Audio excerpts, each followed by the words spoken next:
Welcome to my YouTube channel Eduzone. अगर आपको हमारा वीडियोस अच्छे लगते हैं तो प्लीज लाइक शेयर और कमेंट कीजिएगा। तो चलिए शुरू करते हैं आज के नए टॉपिक पर। आज का टॉपिक है हमारा फैक्टराइजेशन। तो क्या है factorisation?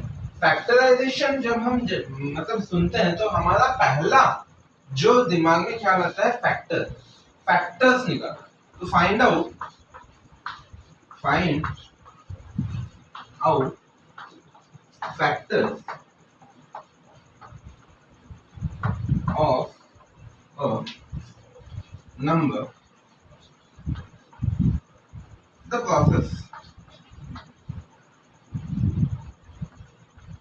process to find out the factors of a number is called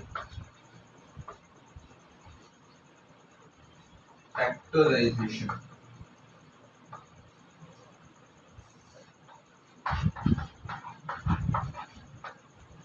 तो किसी भी नंबर्स के फैक्टर्स को अगर हम निकालते हैं तो उस प्रक्रिया को हम बोलते हैं फैक्टराइजेशन। उस प्रक्रिया को हम क्या बोलते हैं? फैक्टराइजेशन। तो पहली बात है कि ये फैक्टर्स होता क्या है? ये फैक्टर जो होता है ये होता क्या? ये फैक्टर कुछ नहीं होता।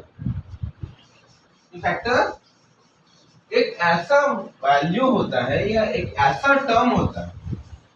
जैसे फॉर एग्जांपल मैं एक नंबर लिखता हूँ 3x। तो ये 3x में दो टर्म्स, एक टर्म और ये दूसरा टर्म। तो इस 3x के फैक्टर्स होते हैं। ये 3x क्या होता है?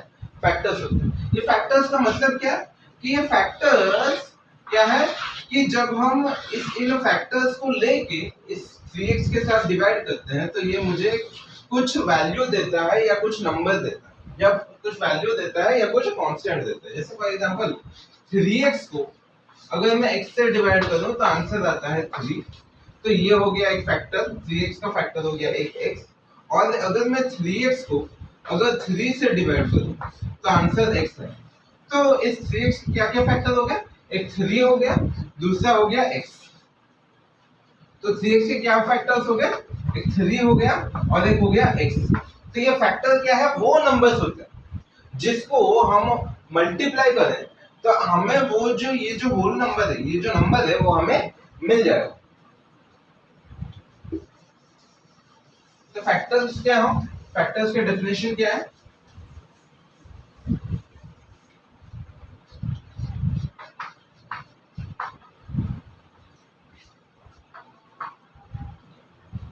those numbers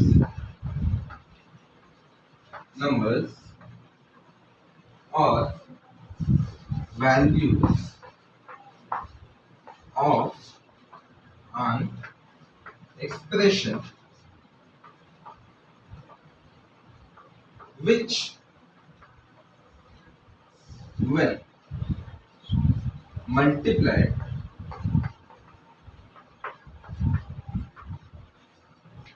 with each other give back the original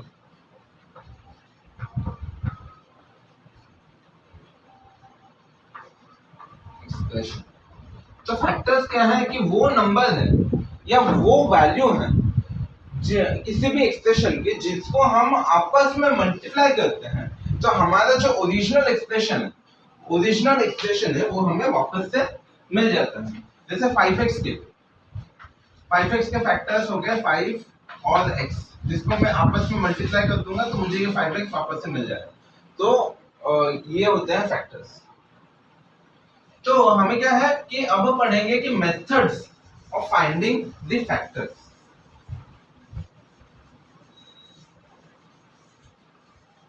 method of finding factors.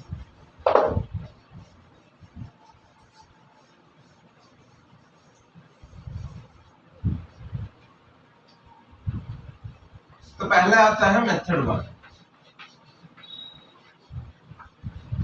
Method 1 क्या है कि हमारा फैक्टराइजेशन में taking out common factor. Factorisation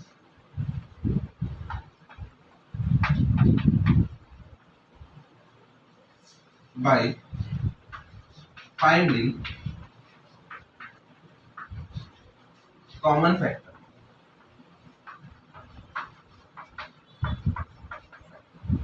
ये कैसा होता है कि अगर किसी भी एक्सप्रेशन में अगर दो या दो से ज्यादा वेरिएबल्स हो और उनमें भी अगर कोई कॉमन फैक्टर्स हो, तो उन कॉमन फैक्टर्स को हम अलग करके ये फैक्टर्स को अलग करके फैक्टराइजेशन करते हैं।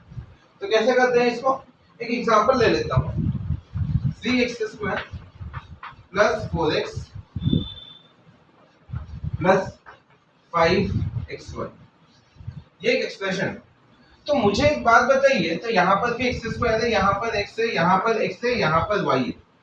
तो इस y की बात छोड़ दीजिए, यहाँ पर x का क्यूब ले लेते हैं, यहाँ पर x का क्यूब ले लेते हैं। तो मुझे एक बात बताइए कि मैं क्या ये 3x² को 4x के साथ ऐड कर सकता हूँ, या x को x के क्यूब के साथ ऐड कर सकता हूँ? क्या ऐसा पॉसिबल हो सकता है? बिल्कुल नहीं हो सकता। क्यों नहीं हो सकता? क्योंकि यहाँ पर x का जो भी वैल्यू है, भले वो 2 हो, भले 3 हो, भले 4 हो, कुछ भी वैल्यू हो, वो हमें पता नहीं है। तो अगर हमें पता होता तब हम क्या कर सकते थे, इस वैल्यू के x के वैल्यू को यहाँ डाल सकते थे, x के डाल के x का स्क्वायर कर सकते थे, x का वैल्यू यहाँ डाल के उसका स्क्वायर कर सकते थे, और x का यहाँ वैल्यू डाल के उसका क्यूब कर सकते थे। बट यहाँ पर हमें वैल्यू जेहेतु पता नहीं है, वैल्यू हमें पता जेहेतु नहीं है, तो हम क्या करते हैं, इसको x का स्क्वायर को हम इंडिविजुअली रखते हैं, जिसको हम x के साथ ऐड नहीं कर सकते, और x के क्यूब को भी हम x के साथ ऐड नहीं कर सकते। तो इसको हम कैसे करेंगे कि मुझे एक चीज बताइए कि यहाँ पर x का स्क्वायर है, यहाँ पर x है, और यहाँ पर भी x है। तो इन तीनों में से मैं क्या कर सकता हूँ, x को बाहर निकाल सकता हूँ। x को बाहर निकालने का मतलब क्या है कि यहाँ पर जो x² है वहां से मैं x को कॉमन ले लूंगा, यहाँ जो x है वहां से x को कॉमन ले लूंगा, यहाँ पर जो x के क्यूब है वहां से x को मैं कॉमन ले लूंगा। तो बचेगा क्या, 3x बचेगा, प्लस 4 बचेगा, प्लस 5x का स्क्वायर बचेगा, ये होगा। इससे फिर हमें देखना है कि इसमें से और कोई फैक्टर बचता है क्या, नहीं बचता। तो क्या है कि इस ये वाला जो एक्सप्रेशन है, ये वाला जो एक्सप्रेशन है, यहाँ पर क्या है, जितने भी टर्म्स है, कितने टर्म्स है, ये एक टर्म है, फिर एक प्लस है, फिर दूसरा टर्म है, फिर एक प्लस है, फिर तीसरा टर्म है। तो यहाँ प्लस का जो सिग्निफिकेंस, प्लस का सिग्निफिकेंस होता क्या है, ये प्लस जो है ना, किसी भी एक्सप्रेशन के दो टर्म्स प्लस या माइनस, दो टर्म्स के बीच में प्लस लगता है या माइनस लगता है। किसी भी एक्सप्रेशन के दो टर्म्स के बीच में प्लस लगता है या माइनस लगता है। अगर प्लस लगा या माइनस लगा तो वो दो अलग अलग टर्म्स बन जाते हैं, वो एक टर्म नहीं बनता। तो यहाँ पर क्या है कि आपका x है, तो ये जो x है ये क्या करता है, इस पहले टर्म से भी बाहर चला जाता है, दूसरे टर्म से भी बाहर चला जाता है, और तीसरे टर्म से भी बाहर चला जाता है। तो क्या हो जाता है कि यहाँ पर x एक फैक्टर बन जाता है, और 3x प्लस 4 प्लस 5x का स्क्वायर ये फैक्टर बन जाता है। तो इस टर्म को अगर इस टर्म के साथ मल्टीप्लाई किया जाए तो मेरा पहला वाला टर्म फिर से मिल जाता है। तो ये जो प्रोसेस होता है इसको हम बोलते हैं factorisation by finding common factors. ये कॉमन फैक्टर्स को हम फाइंड करके फैक्टराइजेशन करते हैं। तो यहाँ पर कॉमन फैक्टर क्या है, मेरा x। कॉमन फैक्टर क्या है, x। अभी फिर आता है क्या,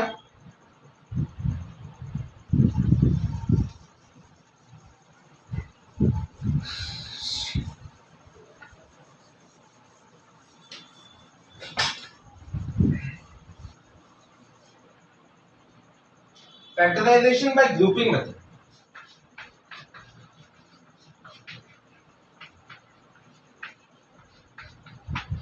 सॉरी, मैंने जो बताया था वो था आपका ग्रुपिंग था।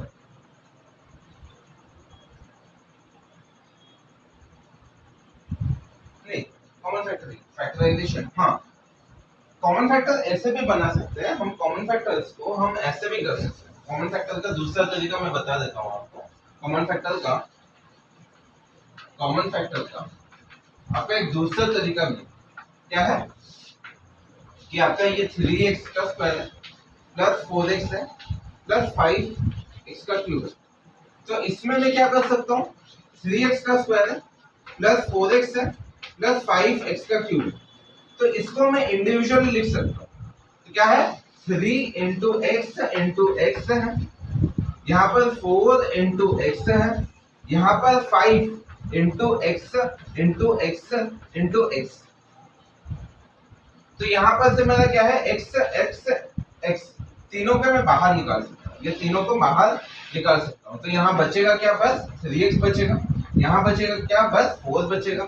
यहाँ क्या बचेगा, बस 5x का स्क्वायर। तो यहाँ पर मेरा बाहर क्या चला गया, यहाँ पर ये बाहर क्या चला गया, मेरा x बाहर चला गया। तो ऐसे भी हम कॉमन फैक्टर्स लिख सकते हैं। तो इसको लिखेंगे कैसे, x whole into 3x plus 4 plus 5x का स्क्वायर, ऐसे भी कर सकते हैं। अभी आएंगे क्या, ग्रुपिंग मेथड। क्या है कि ग्रुपिंग मेथड। ये ग्रुपिंग मेथड में क्या है कि हम फैक्टर्स को दो अलग अलग ग्रुप्स में बना लेते हैं। फैक्टर्स को क्या करते हैं, दो अलग अलग ग्रुप्स में बना लेते हैं, जिसको हम बाद में लिखते हैं। जैसे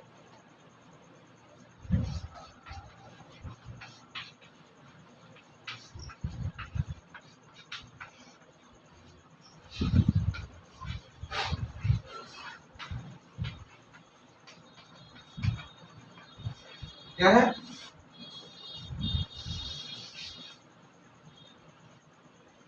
जैसे फॉर एग्जांपल मैं अगर मान लेता हूँ 18xy minus 9y plus 30x minus, ये है आपका एक्सप्रेशन। तो यहां पर अगर मान लेते हैं कि यहाँ पर क्या है कि मेरा 18 है, 9 है, 30 है, 15 है। तो यहाँ पर मेरा ये जो वेरिएबल है इसका ये कोएफिशिएंट है, ये वेरिएबल का ये कोएफिशिएंट है, ये वेरिएबल का ये कोएफिशिएंट है, और 15 जो है ये मेरा कांस्टेंट। तो इसको मैं क्या कर सकता हूँ, यहाँ 3 कॉमन ले सकता हूँ। तो 3 अगर कॉमन गया तो ये हो जाएगा 6xy, यहाँ पर 3 कॉमन गया तो ये हो जाएगा 3y, प्लस यहाँ पर अगर 3 गया तो ये हो जाएगा 10x, और यहाँ पर 3 गया तो ये 5 होगा। तो ये पहला स्टेप है। अब मैं क्या करूंगा कि दूसरा क्या देखूंगा कि यहाँ पर क्या और क्या कॉमन जा सकता है। तो अब क्या करूंगा, ये मैं 3 को बाहर निकाल लूंगा। अब क्या है, इन दोनों नंबर्स को देखूंगा। इन दोनों नंबर्स में क्या है, यहाँ पर भी y है, यहाँ पर भी y है, यहाँ पर भी 3 है, यहाँ पर 2 इंटू 3 6 है। तो मैं यहाँ पर से 3 लूंगा तो ये हो जाएगा 3y, बाहर गया तो ये हो जाएगा 2x माइनस 1। फिर यहाँ पर मेरा क्या होगा कि ये 10x माइनस 5 है, तो मैं यहाँ माइनस 5 में अगर बाहर लिया तो ये हो जाएगा 2x माइनस 1, ऐसे ऐसे हो जाएगा। तो अब मेरा क्या है कि यहाँ पर भी 2x है, यहाँ पर भी 2x, मतलब इस वाले एक्सप्रेशन से भी मुझे 2x माइनस 1 मिल रहा है, और इस वाले एक्सप्रेशन से भी मुझे 2x माइनस 1 मिल रहा है। तो मैं क्या करूंगा, इस 2x माइनस 1 को क्या है कि कॉमन ले लूंगा या बाहर ले लूंगा, और ये 3x प्लस 5 को, ये 2x माइनस 1 को एक नंबर बनाऊंगा, 3x प्लस 5 को दूसरा नंबर बना के आपस में मल्टीप्लाई करूंगा। तो क्या लिखूंगा मैं, ये लिखूंगा 3 इंटू 3x प्लस 5। मैंने ये वाला नंबर और ये वाला नंबर को मिला के जोड़ के एक पूरा नंबर बनाया, जो कि मेरा मल्टीप्लाई हो रहा है इसके साथ 2x माइनस 1। अब फिर से भी देख सकते हैं 3y जो है 2x माइनस 1 के साथ मल्टीप्लाई होता है, और 5 जो है 2x माइनस 1 के साथ मल्टीप्लाई होता है, जिसको हम डिस्ट्रीब्यूटिव लॉ भी बोल सकते हैं, तो मेरा ये जो एक्सप्रेशन है इसके फैक्टर्स क्या है, ये है, ये है और ये। तो ऐसे हम क्या कर सकते हैं, बाकी सारे नंबर्स को भी ग्रुपिंग करके फैक्टर्स निकाल सकते हैं। तो फ्रेंड्स, अगर आपको हमारा वीडियो अच्छा लगता है तो प्लीज लाइक, शेयर और कमेंट करना ना भूलिएगा। Thank you.